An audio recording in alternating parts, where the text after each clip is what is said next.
I rise today not in triumph, nor in anger, nor in pursuit of political advantage. I rise because the Constitution commands us to rise. I stand before this chamber carrying not privilege, but duty. Isang mabigat na tungkulin na ipinagkatiwala sa atin ng saligang batas at ng sambayanang Pilipino.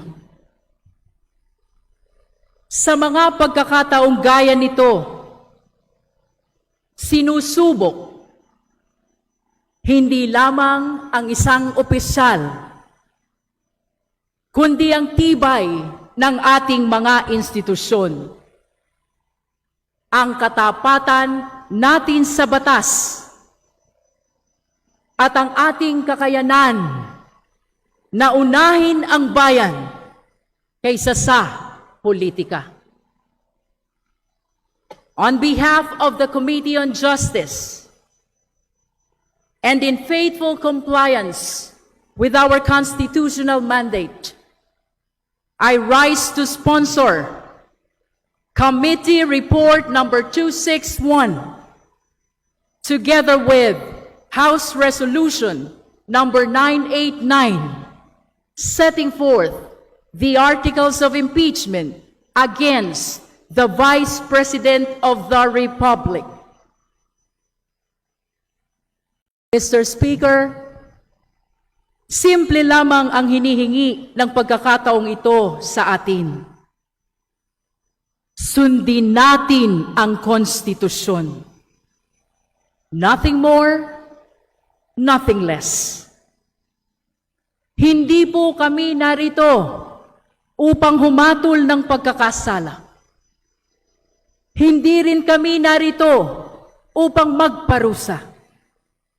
Ang tanong lamang na nasa harap natin ngayon, may sapat bang dahilan upang ipagpatuloy ang paglilitis sa Senado? Iyan lamang po ang tanong. At iyan ang sagradong tungkulin na ipinapasa ngayon ng Committee on Justice sa buong kapulungan. Hawak po natin ngayon ang bunga ng mahabang proseso. Hindi ito nabuo sa isang gabi. Hindi ito produkto ng chismis, galit, o sigaw sa social media. Committee Report, 52 pages. House Resolution, 18 pages. Articles of Impeachment, 23 pages.